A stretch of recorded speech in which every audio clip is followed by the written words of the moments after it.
ప్రభునందు దేవుని పిల్లలారా, 24వ మోసే సుఖోపవాస కూడిక బట్టి ఈరోజు నిర్గమకాండము 24వ అధ్యాయము ధ్యానము చేయవలసిన వారమై ఉన్నాం. అయితే ఈరోజు ధ్యానము ద్వారా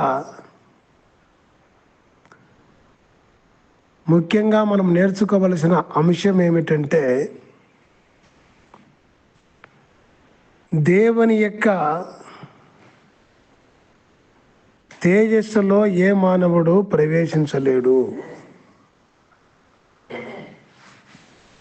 అసల్లో ఆయన తేజస్సులో సమీపించలేడు. ఆయన తేజస్సును సమీపించలేడు అనే అంశం మీద మనం కొన్ని మాటలు ఈ అధ్యాయంలో ధ్యానము చేయవలసిన వారైనాం. అందుకే దేవుని పిల్లలారా, అధ్యాయంలో మనము చూసినట్లయితే దేవుని ఇశ్రాయేలీయులు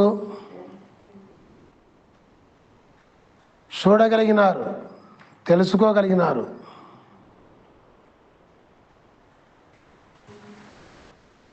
కానీ సమీపించలేకపోయినారు అన్న సత్యాన్ని మనము గమనించగలము.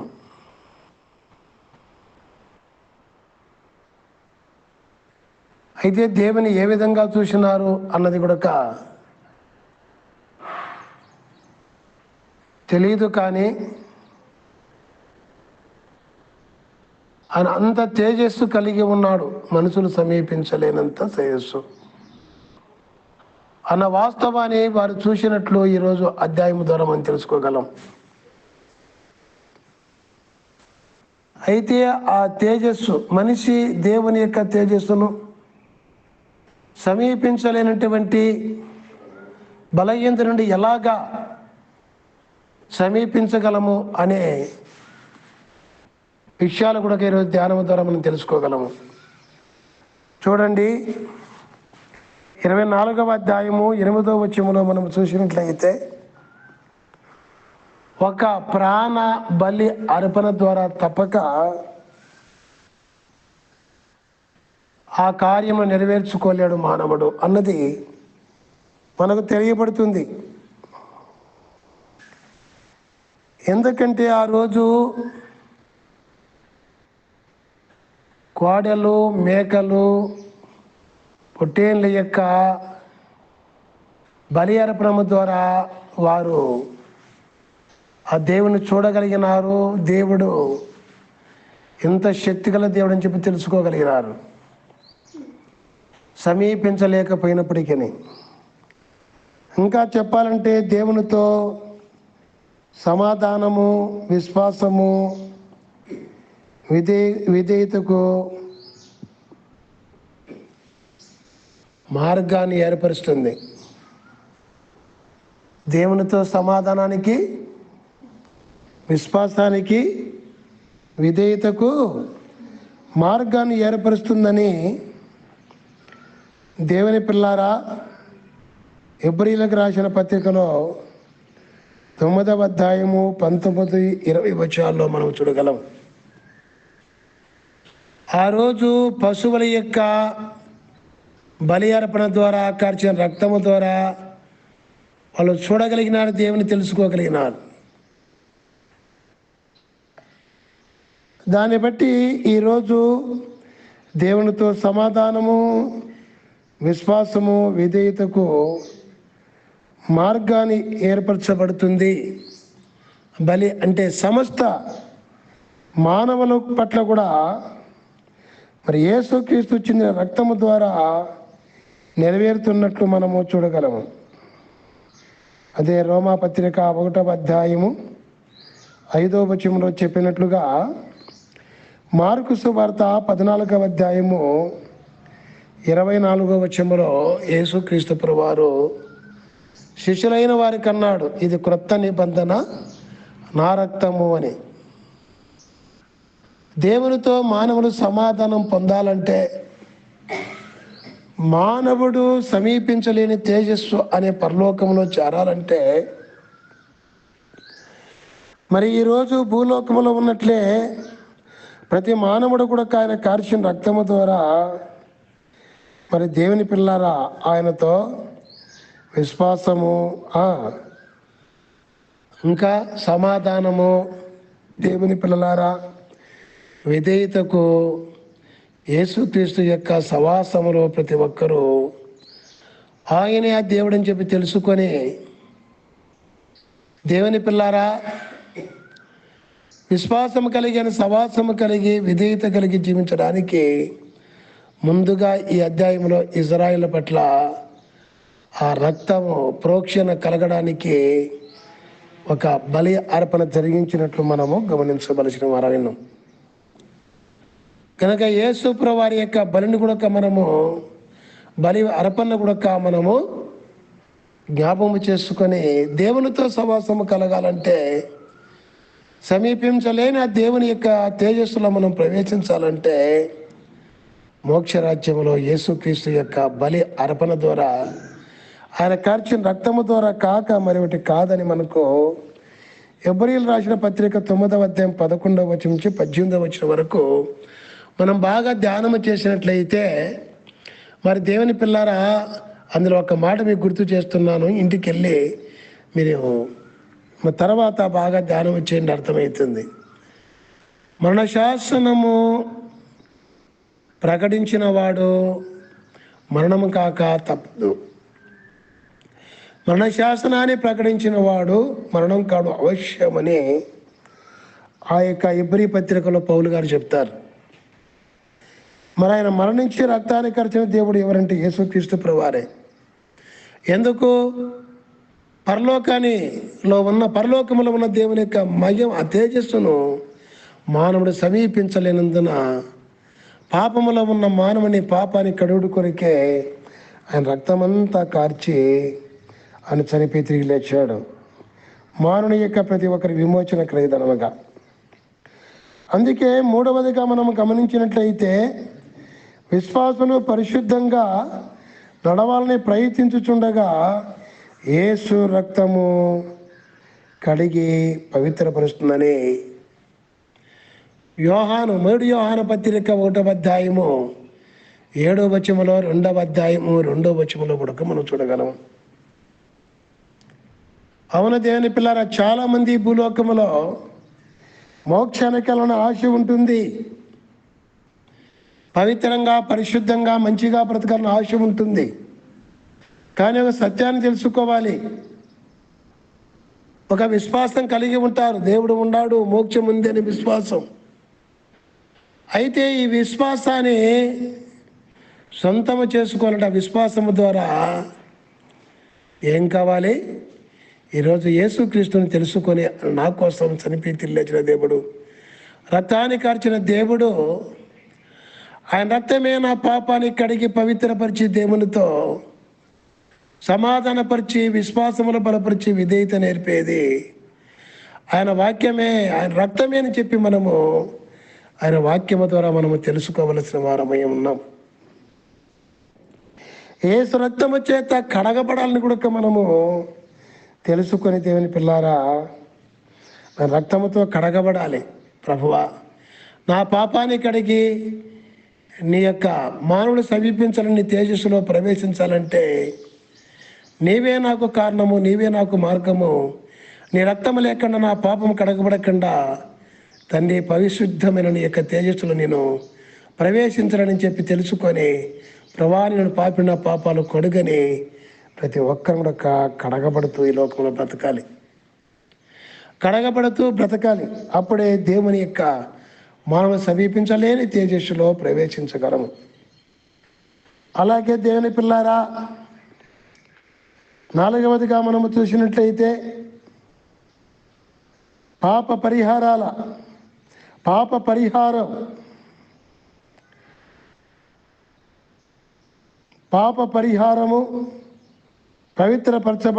పడినాము, పాప పరిహారం నాకు కలిగింది. 4వదిగా పవిత్రపరచబడినాము అని, విధేయులమయ్యనామని కట్టబడినప్పుడే నిబంధన ఆశీర్వాదంలో పాలు పంచుకోగలము. ఆయన రక్తముతో కడగబడిన తర్వాతనే మా పాపం నుంచి మేము కడగబడి ఉన్నాము, పవిత్రపరచబడి ఉన్నాము. ఇంకా మాపలో పాపము లేదు, ఇంకా మేము పాపం చేయకుండా జీవించాలి అని ఎప్పుడైతే దేవుని పిల్లారా పవిత్రపరచబడినామనేటువంటి ఒక విశ్వాసము కలిగి మరి పరిశుద్ధతలో కట్టబడుతూ వచ్చినప్పుడే దేవుని యొక్క వాగ్దాన ఆశీర్వాదములన్నీ కూడా మనం పొందుకోగలం. అది లేకుండా ఆశీర్వాదాలన్నీ పొందుకోలేము.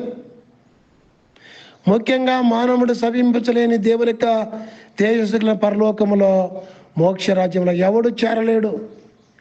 చేరాలంటే ఈరోజు పవిత్రపరచబడినాము, యేసు రక్తము నా పాపాన్ని కడిగి వేసిందన్న విశ్వాసము కలిగి మనము జీవించాలి.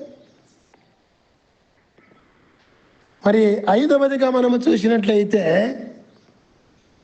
దేవుని పిల్లారా వారి దేవుని చూడకుండా అన్నపానములు పుచ్చుకోలేదని మనం 24వ అధ్యాయం 11వ వచనంలో చూడగలము. ఈరోజు ధ్యాన అధ్యాయంలో ఇజ్రాయెల్ ఏం చేశారంట? ఆ దేవుని చూడకుండా అన్నపానములు పుచ్చుకోలేదు. అలాగే ఈరోజు ప్రతి ఒక్క మానవుడు కూడా ఈ భూలోకములో దేవుణ్ణి తెలుసుకోకుండా ఇష్టమైన తిండి తింటూ, ఇష్టమైన తాగుతూ, ఇష్టమైన జీవితం జీవిస్తూ ఉన్నారు. కానీ ప్రతి ఒక్కరు కూడా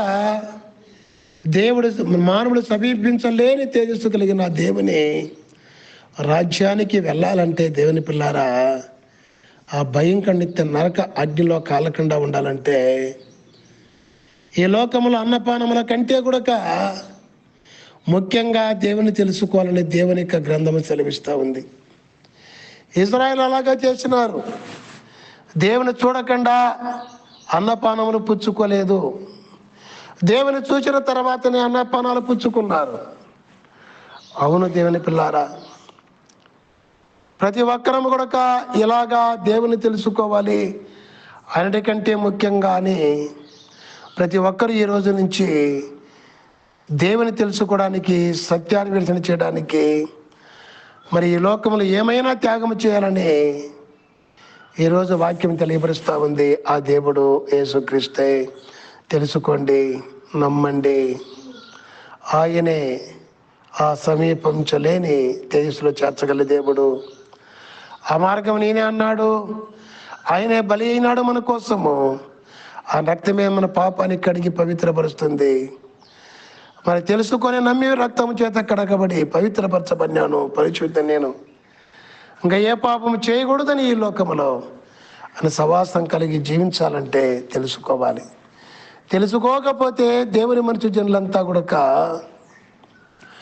తెలుసుకొని పాపం నుంచి కడకపోతే పాతాల్లో కానీ దిగిపోతున్నారని,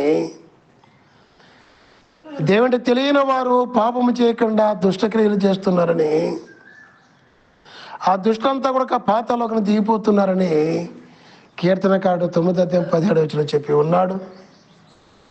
అదే పాతాళలోకం తీర్పుకి అప్పగిస్తే ఆ యొక్క తేజస్సుకుల దేవుని రాజ్యంలో చేరలేము, అగ్ని కూడా భయపడతాము తీర్పు దినాలని ప్రకటన గ్రంథం 20 అధ్యాయము 13-14 చూడగలము.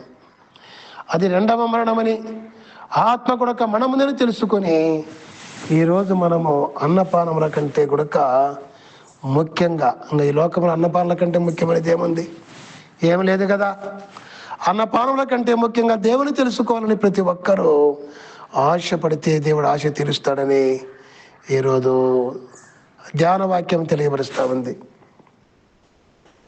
6వదిగా ముగింపులో మనము చూసినట్లయితే, ఇశ్రాయేలు దేవుని ఎలాగా చూసినారు, దేవుని ఎలాగా చూసినారన్న విషయాన్ని చూస్తే ఎలాగా చూసినారో మనకు తెలియదు. కానీ ఇదే నిర్గమకాండము 40 అధ్యాయము దేవుని పిల్లారా 34వ వచనంలో చూస్తే, ఆయన తేజస్సును గురించి చెప్పబడుతుంది. మోసే కూడా ఆ తేజస్సులో సమీపించలేని పరిస్థితి మనకు కనబడుతుంది. ముఖాముఖిగా చూసిన వాడు మోసే అని రాయబడి ఉంది. కానీ ఎలాగ చూశాడని చెప్పి రాయబడలేదు. అయితే దేవుని పిల్లారా, ఆయన తేజస్సు ఎంత తేజస్సు అంటే కన్నులు చూడలేనంత తేజస్సు. అటువంటి తేజస్సును చూడలేమన్నారు ఇశ్రాయేలీయులు. మరి అటువంటి తేజస్సులో ప్రవేశించగలమా అంటే, దేవుని పిల్లారా, 1 తిమోతి గ్రంథములో 6వ అధ్యాయం 16వ వచనంలో పౌలు భక్తుడు కంటాడు, అది ఏ మానవుడు సమీపించలేనంత తేజస్సు కలిగిన వాడు దేవుడు. అయితే ఆ తేజస్సును చూసినారు ఇశ్రాయేలీయులు. మేము చూడలేమన్నారు, మేము ఆయన చేరలేమన్నారు, నీవే ఆయన మాటలు విని మాకు చెప్పమన్నారు. ఆ చెప్పిన తర్వాత ఆ ప్రకారం చేసినట్లు ఈరోజు ధ్యాన అధ్యాయములు నిర్గమకాండం 4 అధ్యాయములు మనము చూడగలం. మోసే దేవుని మాటలు విని చెబుతూ వచ్చినారు. మోసే గారు చెబుతూ వచ్చినప్పుడు వాళ్ళు చెప్పిందంతా చేస్తూ వచ్చినారు. కనుక ఈ భూలోకంలో మనము ఆయన చెప్పిన మాటలు వినడానికి, ఎవరికి వారుగానే తెలుసుకొని చేయడానికి, నేర్పడానికి మాత్రము దైవ సేవకుని పెట్టాడు. కానీ ప్రతి ఒక్కరూ ఆయన పాదాల దగ్గరికి వచ్చి ఆయన తేజస్సును గురించి తెలుసుకొని ప్రవేశించాలంటే, నేర్చుకొని ఆ తేజస్సు, దేవుని తేజస్సు కలిగిన పరలోకంలో చేరాలంటే ఈ భూలోకంలో దేవుని పిల్లారా మానవుడిగా వచ్చి దేవుడు మాట్లాడినాడు, బలి అయినాడు, బలిరక్తం చేత ప్రతి ఒక్కరు కడగబడాలి. ఆయన యేసుక్రీస్తు దేవుడు అని తెలుసుకొని నమ్మి ఆ రక్తము చేత కడగబడుతూ, పవిత్రపరచబడుతూ, పరిశుద్ధపరచబడుతూ, ఆయన పాదాల దగ్గర గడుపుతూ, ఆయన గురించి తెలుసుకొని వాక్యము చేత ఉదక స్నానము చేయబడుతూ, ఆయన రక్తము చేత కడగబడుతూ, ప్రభువా నేను ఇంతవరకు ఇది పాపమని తెలియక చేసిన ప్రతి పాపాన్ని కడగయ్యా అంటూ ఈ వాక్యము ద్వారా పవిత్రపరచబడుతూ, వాక్యముతో ఉదక స్నానము చేయబడుతూ, దేవుని పిల్లారా, ముడతైనా మడతైనా లేని దేవుని యొక్క తేజస్సుకు సంబంధించినట్లుగా నేను కూడా అంత పవిత్రత జీవితం జీవించాలి, అంత నీతిగా ప్రవర్తించాలి, నా పాపాన్ని కడిగి వేసుకున్న ఆశతో ఆయన పాదాల దగ్గర గడుపుతూ మనము ఈ 40 దినాల మోసే సుఖోపవాస కుడికిలే కాకుండా, ప్రతిరోజు ఈ స్థలంలో జరుగుతున్న ఉదయ సాయంకాల కుడికిలే కాకుండా, అవసరాన్ని బట్టి వీలు కలిగించుకొని ప్రతి సెకండ్ కూడా దేవుని పదాల దగ్గర నేర్చుకుంటూ కడగబడుతూ మనము ఆ యొక్క పవిత్రమైన పరిశుద్ధతను వెతికి తెలుసుకొని అంత పవిత్రతకు మనం కూడా చేర్చబడాలి, వెళ్ళాలి అనేటువంటి ఒక తీర్మానంతో ఆయన పాదాల దగ్గర గడిపే వారంగా ఉండాలని ఈరోజు వాక్య భాగం చదివిస్తూ ఉంది. నిజమే, భూలోకములో ఆయన తేజస్సును గురించి తెలుసుకొని మనం కూడా ఆయనంత పరిశుద్ధతకు, దేవుడంత పరిశుద్ధుడో మనం కూడా అంత పరిశుద్ధపరచబడాలి అని ప్రయత్నము చేస్తూ ప్రతి పాపంను కూడా కడగబడుతూ, పరిశుద్ధపరచబడుతూ, పరిశుద్ధంగా జీవించవలసిన అవసరము ఎంతైనా ఉందని ఈరోజు వాక్యం మనం నిలుపుతా ఉంది. కనుక మనం ఈ లోకములో అన్నిటికంటే ఎక్కువగా దేవుని పాదాల దగ్గర ఆయన వాక్యాన్ని వింటూ నేర్చుకుని వాక్యముతో ఉదక స్నానము చేయబడుతూ, ఆయన రక్తము చేత కడగబడుతూ పవిత్రపరచబడుతూ పరిశుద్ధంగా మనము కట్టబడే సంఘముగా ఉండాలని దేవుడు మన సంఘముతోనే ప్రతి ఒక్క క్రైస్తవులతోనూ, అలాగే క్రీస్తు దేవుడిని తెలియని ప్రతి ఒక్కరితోనూ దేవుడు ఈరోజు మాట్లాడుతున్నాడు. కనుక ఈ మాటల చేత ప్రతి ఒక్కరు కూడా విని మన నిజ దేవుడు యేసుక్రీస్తు ఆయన బలి ద్వారానే మనకు పాప విమోచన అనే విశ్వాసము, సమాధానము దేవునితో కలిగి జీవించే భాగ్యం, విధేయత నేర్చుకొని దేవుని ఉగ్రత నరకం తప్పించుకోకుండా ఆ మోక్ష రాజ్యములో ప్రవేశించే తేజస్సును ఇక్కడే దేవుని యొక్క సన్నిధిలో సంపాదించుకునే భాగ్యము దేవుడు దయచేయును గాక. ఆమేన్. ప్రార్థన చేసుకుందాము. దేవుని పిల్లారా, అవునయ్యా, నీ తేజస్సు ఏ మానవుని సమీపించలేనిదయ్యా.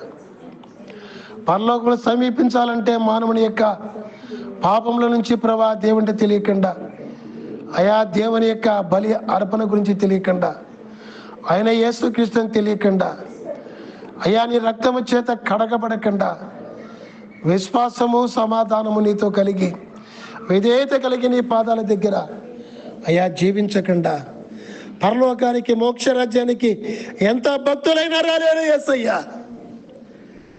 భక్తిహీనులైన మాకు ప్రభువా ఎంత గొప్ప భాగ్యము లభించిందయ్యా. అనేక మంది మాలాంటి భక్తులు ఎందరో ఉన్నారు తండ్రి.